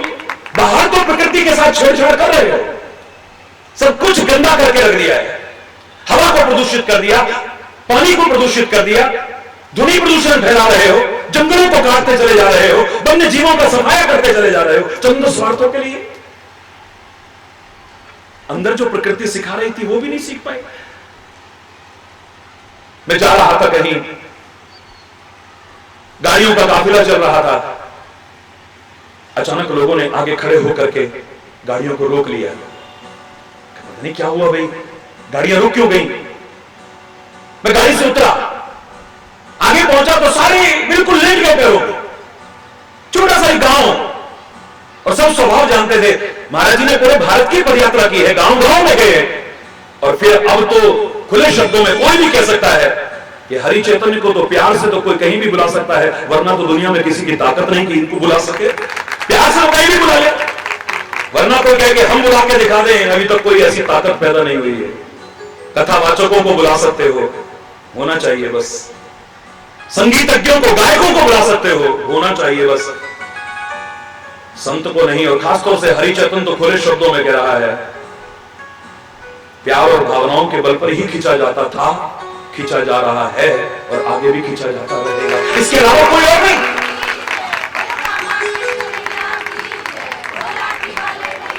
मेरे स्वभाव को जानने के कारण सारे के सारे सड़क पर लेट गए। महाराज जी आप आगे नहीं जा सकते हो। मैंने कहा बेटा आप सब जानते हो, मैं सबके प्यार की, भावनाओं की कदर करता हूं, लेकिन इस समय लेट हो रहा हूं, आगे कार्यक्रम होने वाला है, और समय की पाबंदी की आदत, पंक्चुअलिटी की आदत मेरी अब छुपी नहीं है पूरे विश्व में। लेट हो जाएंगे बेटा। नहीं महाराज जी आपको हमारे गांव में चरण डालने पड़ेंगे। फिर जितनी देर बहस करता, इससे तो बेहतर है कि 2 मिनट हुई, अब बहस में भी तो 2 मिनट। फटाफट गाड़ी उधर कराई। मैंने कहा बेटा घर घर तो नहीं जा सकूंगा, लेकिन ये जो तुम्हारे गांव की चौपाल है, ये पीपल के पेड़ के आगे चबूतरा है, मैं यहां खड़ा होता हूं, बस सारे लोग खड़े हो जाओ। कृपा है महाराज जी, हमारा गांव धन्य हो गया, आप 2 मिनट के लिए भी। मैं जाकर के खड़ा हुआ तो अब इतने पे सबर नहीं आया, कहने लगे महाराज जी 2 शब्द तो बोल दो, 2 शब्द। बहस करने में भी तो समय लगना था, मेरे मुंह से इतना निकला। मैंने कहा अपनी जीभ दिखाओ। क्या महाराज जी कोई ज्ञान सिखाओ? मैंने कहा जीभ दिखाओ। पहले तो नहीं दिखा रहे थे, फिर सारे। मैंने कहा दांत दिखाओ। अब कई संकोच करें, कई कुछ करें, नहीं दिखा रहे, दिखाओ ना। सभी को मजाक कर, जल्दी से दांत दिखाइए, ये कर दिया जल्दी से। अच्छा मैं चलूं? महाराज जी क्या बात है, आप कुछ तो सिखा के जाइए। फिर मैंने बहस नहीं की, एक वाक्य फिर बोला। मैंने कहा जो बाद में आए थे वो पहले चले जाएंगे और जो पहले आए थे वो अंत तक रहेंगे। हाय महाराज जी क्या कोई मरने वाला है?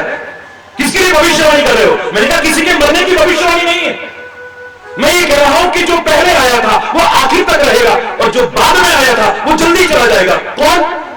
मैंने कहा तुम्हारे दांत बाद में आते हैं बेटा, लेकिन जल्दी चले जाते हैं।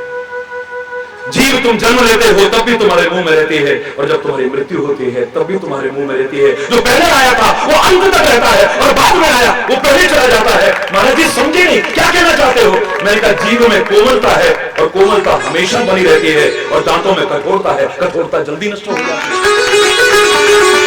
जहां कठोरता होगी जल्दी नष्ट होगा, कोमलता अधिक समय तक बरकरार रहेगी। अरे बोल रहा हूं, जिसमें कोमलता है वो घास का तिनका, वो छोटा सा पौधा जिसमें लोच हो, कोमलता हो, कितना भी भयानक तूफान आए लहराता रहेगा, उसका बाल बांका नहीं होने वाला, यूं लहराएगा, यूं लहराएगा, यूं लहराएगा। इतने बड़े बड़े विशाल वृक्ष, इतने विशाल वृक्ष धराशायी हो जाते हैं, देखते हो सड़कों पर। क्यों? बोलो ना क्यों? उस भयानक तूफान में जिसमें घास का तिनका लहराता रहा, बाल बांका नहीं हुआ उसका, छोटा सा पौधा लहराता रहा, उसका बाल बांका नहीं हुआ, इतना विशाल वृक्ष धराशायी हो गया। यहां पर कारण मुझे वही नजर आया है, उसमें कोमलता है इसलिए उसका बाल बांका नहीं होता है, उसमें कठोरता है वो जल्दी नष्ट होता है। परमात्मा ने, प्रकृति ने तुम्हारे जीव में कठोरता नहीं दी है, फिर कठोर वाणी क्यों बोलते हो? किसी का दिल दुखाने वाली वाणी क्यों बोलते हो? किसी को चोट पहुंचाने वाली वाणी क्यों बोलते हो? कला कलेश पैदा करने वाली वाणी क्यों बोलते हो? किसी का दिल दुखाने वाली वाणी क्यों बोलते हो? किसी कटे पर नमक छिड़कने वाली वाणी क्यों बोलते हो? समाज में लड़ाई झगड़ा पैदा हो जाए, हिंसा फैलाने वाली वाणी क्यों बोलते हो? विद्वेष पैदा करने वाली, अशांति पैदा करने वाली, युद्ध की स्थिति पैदा करने वाली वाणी क्यों बोलते हो? हर महापुरुष ने कहा था कि सोच करके बोला करो, सोच करके बोला करो। वाणी एक अमोल है, जो कोई बोले बोल, हिये तराजू तोल के तब मुख बाहर रखो। सोच करके बोलो, क्या बोल रहे हैं, इसका परिणाम क्या होगा? रहीमदास ने इतना गलत नहीं कहा था, रहीमन जिब्या बावरी कह गई स्वर्ग पताल, आप तो कह भीतर गई और जूता खाए कपाल। ये खुद तो कह करके स्वर्ग और पाताल में अंदर घुस जाएगी, इसका कुछ नहीं बिगड़ने वाला है। उसके बाद जूते फिर हरि बोल, जोर से बोलो, इसलिए सोच करके बोलो। तुलसी ने तो इतना ही कहा था कि एक व्यक्ति को तुम वश में करना चाहते हो और उस वशीकरण के लिए ढोंगियों और पाखंडियों के पास जाते हो। मेरी सास मेरे वश में हो जाए, मेरी बहू मेरे वश में हो जाए, मेरी बेटी मेरे वश में हो जाए, मेरा बेटा मेरे वश में हो जाए, मेरा दामाद मेरे वश में हो जाए। मूर्ख होकर के हम ढोंग, पाखंड और अंधविश्वास की चौखटों पर नाक रगड़ते हैं, उनकी दुकानों को फलता फूलता करते हैं और होता जाता कुछ भी नहीं है, और बल्कि नुकसान कर बैठते हो इसके चक्कर में। जब पता चलेगा कि हमको कुछ खिलाया है ऐसा ला करके, उसके बाद तो फिर अच्छी तरह ही वश में होंगे। फिर हरि बोल, जोर से बोलो ना, हरि बोल। मैं एक ही तो नहीं कह रहा, सारी दुनिया तुम्हारे वश में हो जाए। उसके लिए कोई शमशान में जाके साधना करने की जरूरत नहीं, कोई एक टांग पर खड़े होकर के तपस्या करने की आवश्यकता नहीं, कोई पानी में खड़े होकर के तपस्या जैसा लोग करते हैं मूर्खतावश। न किसी ढोंगी पाखंडी के पास जाने की जरूरत है आपको। मैं बताता हूं आपको, सारी दुनिया वश में हो जाएगी, एक नहीं सारी दुनिया। जानना चाहोगे? वशीकरण एक मंत्र है, तू तज दे वचन कठोर, कठोर वाणी का त्याग दे, सारी दुनिया तेरी ना हो जाए तब कहना ना। तू कठोर बोल, एक बच्चा भी तेरा नहीं होगा, बच्चा भी तेरे पास पकड़ने को तैयार नहीं होगा। एक छोटा से छोटा बच्चा भी प्यार की बोली को पहचानता है। उससे भी जरा कठोर होकर के बोलो, द्वारा तुम्हारे पास फटकेगा भी नहीं।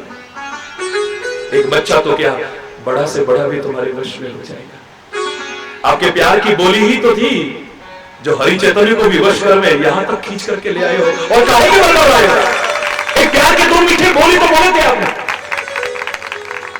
इतने व्यस्त कार्यक्रम में से एक मजाक है।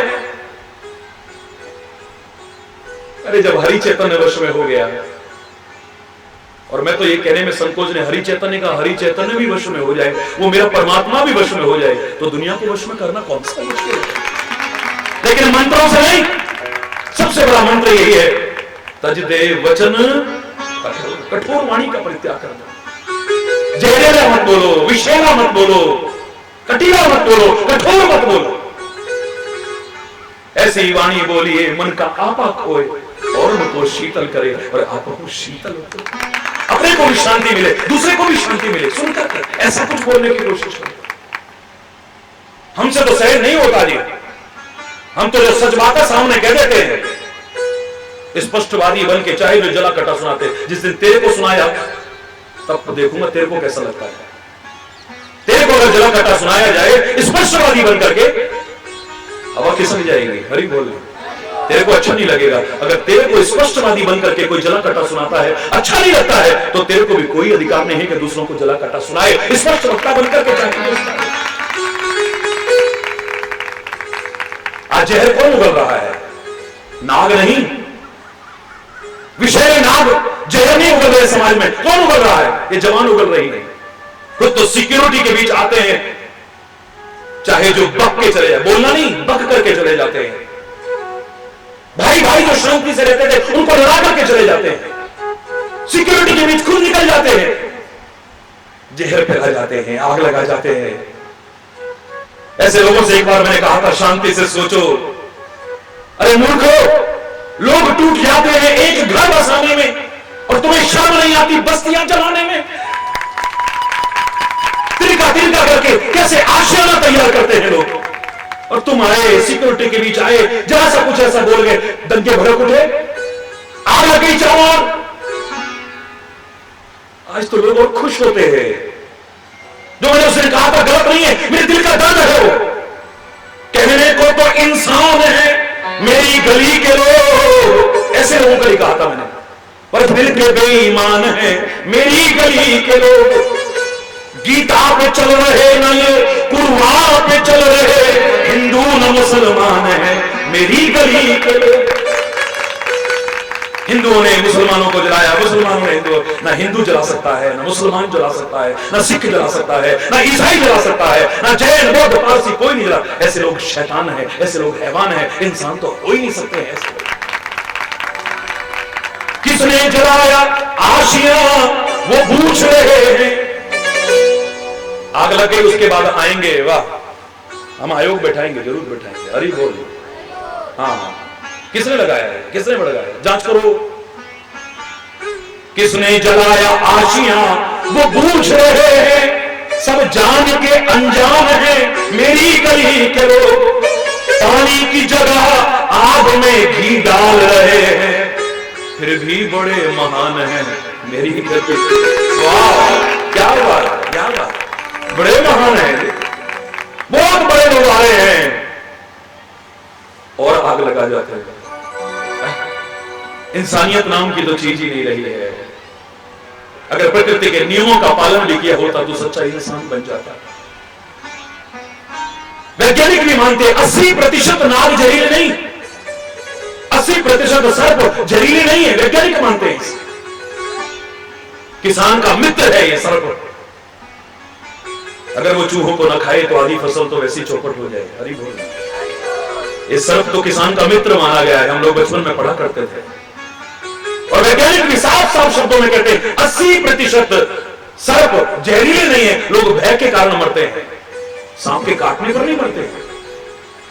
लेकिन 80% से ज्यादा मानव जहरीले ना हो, कम से कम हरि चैतन्य पट्टा देने वाला नहीं है। आज इतना गिर चुके हैं हम लोग।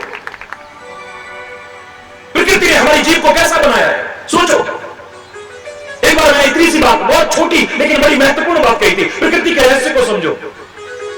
2 हाथ दिए हमें, पैर कितने? सारे बोलो जोर से। हाथ, पैर, आंखें, कान, नासिका के छिद्र, किडनियां। एक होती तो जिंदा रह सकते थे, फिर भी दो। हृदय एक बनाया पर उसके भी भाग दो। जवान कितनी रखी है? क्यों? ये कल 1.25 लाख है। हरी बोल, जोर से बोलो और जोर से बोलो। हर अंग के दोनों भाग की है प्रकृति ने। प्रकृति को समझो आप। आज संस्कृति की चर्चा हमने की, आज प्रकृति की चर्चा कर रहा हूं। देखो प्रकृति के रहस्य को। शरीर के हर अंग के 2 भाग किए उसने, लेकिन जीव एक रखी है। 2 भाग किए हैं जीव के, लेकिन जानते हो किसके? सांप के। जितने रेप्टाइल्स हैं, जहरीले रेप्टाइल्स, उनके जीव के 2 हिस्से मिलेंगे आपको। बोलो, क्योंकि वो जहर उगलते हैं, उनके जीव के 2 हिस्से हैं। पर ए मानव, तेरी जीव के 2 हिस्से नहीं, तो इससे जहर उगलने की कोशिश क्यों? सोच करके बोलो। वाणी बहुत अमूल्य है। इस वाणी में वो ताकत है, सदियों पुरानी दुश्मनी हमारी खत्म करा सकती है। ये जवान हमारी, सदियों पुराना प्यार हमारा खत्म करा सकती है यही जवान हमारी। दुनिया में सम्मान दिला सकती है यही जवान हमारी। बेइज्जती करा सकती है यही जवान हमारी। ऊंचे से ऊंचा पद दिला सकती है यही जवान हमारी। और जूते भी पड़वा दे तो कोई बड़ी बात नहीं, यही जवान हमारी। क्या सिखाया प्रकृति ने? कठोर नहीं। समझो प्रकृति के रहस्य को। बाहर तो प्रकृति का संतुलन बनाना है, प्रकृति के सारे प्रदूषणों को दूर करने की कोशिश करनी है, प्रकृति के संरक्षण पर जोर देना है। लेकिन यहां प्रकृति तुम्हारे अंदर सिखा रही है तुम्हें, तुम तो उसको भी नहीं अपना पा रहे हो। है? जीव में हड्डी नहीं है, कठोरता नहीं है। जीव कठोर कब होती है? जब आदमी की मौत होने लगती है। हरि बोल। क्योंकि अकड़ तो मुर्दे की पहचान है। जीवित व्यक्ति की पहचानने में हमेशा कहा करता हूं, अकड़ता कौन है? मुर्दा अकड़ता है, जिंदा व्यक्ति नहीं अकड़ता है। अगर तुम्हारे जीवित व्यक्ति में अकड़ कहीं दिखाई दे रही है, उस अकड़ को दूर करो, वरना जीवित भी मृतक तुल्य ही समझे जाओगे। मुर्दा अकड़ता है, जिंदा नहीं अकड़ता कभी। जीते जी शरीर में कहीं अकड़ आ जाए, you should consult your doctor. जाओ डॉक्टर के पास, डॉक्टर साहब मेरी गर्दन अकड़ गई है, इसकी अकड़ दूर करो। डॉक्टर साहब मेरी कमर अकड़ गई है, इस अकड़ को दूर करो। डॉक्टर साहब मेरे घुटने अकड़ गए हैं, इस अकड़ को दूर करो। डॉक्टर साहब मेरी कोहनियां अकड़ गई हैं, इन्हें दूर करो। डॉक्टर साहब मेरी उंगलियां अकड़ रही हैं, देखो वो, इनकी अकड़ को दूर करो।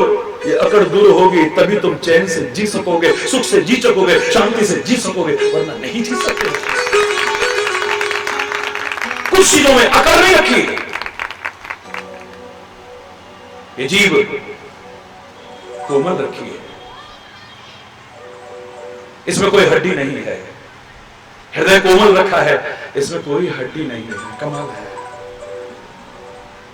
मस्तिष्क, इसमें एक भी हड्डी नहीं है। हरि बोल। पर हमारा चिंतन भी कठोर हो गया है, हमारी वाणी भी कठोर हो गई है, और दिल तो इतना कठोर हो गया है कि किसी को दुखी को देख करके पिघलने का नाम ही नहीं लेता है। कभी पिघला नहीं है किसी दुखी को देख करके, किसी दीन को देख करके, किसी असहाय को देख करके, किसी जरूरतमंद को देख करके हमारा दिल पिघलने का नाम नहीं। सामने तड़प रहा है आदमी और हम मुस्कुराते हैं। देश में क्या हालात हो चुके हैं, हम मुस्कुराते हैं। अगर ऐसे हैं तो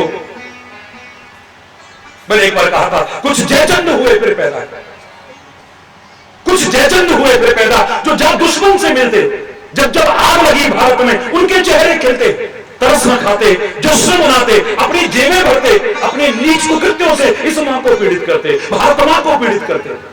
अरे जख्मी होकर भारत माता फिर से करा रही है। आजाद भगत सिंह बोस पुत्र गांधी को बुला रही है, ये गुलाम कर देंगे। क्या तुमने आजाद कराया, लाखों वीर सपूतों ने तब था रक्त बहाया। कुछ सोचा है? कुछ सोचा है? सिर्फ कश्मीर तो कब से कटा है मेरा। भारत मां कहने वालों जरा देखो भारत मां की तस्वीर को एक बार। अगर तुम दिल से मां स्वीकार करते हो, हरिचंद्र करता है, अगर दिल से इसे मां स्वीकार करते हो, एक बार इसकी तस्वीर को देखो ध्यान से। देश का बहुत बड़ा नेता, बहुत बड़ा मंत्री, केंद्रीय, मैं नाम नहीं लूंगा, से पहले की बातें मंच पर आए।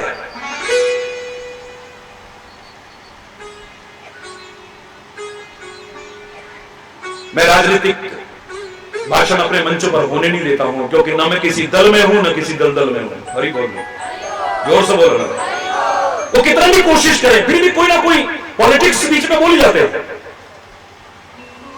लेकिन लोगों ने आयोजन किया हुआ था, उन्होंने बुला रखा था उन्हें, दुनिया की निगाह में इतना बड़ा नेता, नाम लूंगा तो हैरान रह जाओगे, मैं लूंगा नहीं वैसे। हरी बोल रहा हूं। मंच पर आए, बोलने लगे, 2 शब्द बोलने का मौका, लाखों की भीड़ थी। और जैसे बोलना शुरू किया, देखो मेरे प्यारे भाइयों, मेरी प्यारी बहनों, हमारा भारत देश कभी सोने की चिड़िया था, पता नहीं मुझे क्या हुआ। मर्यादा पुरुषोत्तम श्री राम से प्रेरणा लेकर के अनुकरण करना और सिखाने वाला हरि चैतन्य, पता नहीं अंदर से विचित्र सा हुआ। मर्यादा को छोड़ करके मैं आगे बढ़ा और माइक छीन लिया उनके हाथ से। हरि चैतन्य को इस रूप में किसी ने देखा नहीं था कभी और कल्पना भी नहीं की थी।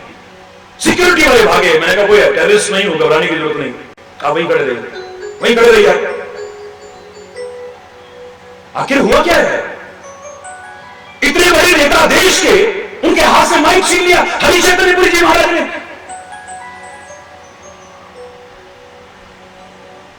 चौंकिए मत, मैंने कहा। मैं नेताजी से इतना पूछना चाहता हूं कि तुम्हारी मां को कोई चिड़िया कहे तो कैसा लगेगा? हरि बोल, जोर से बोलो।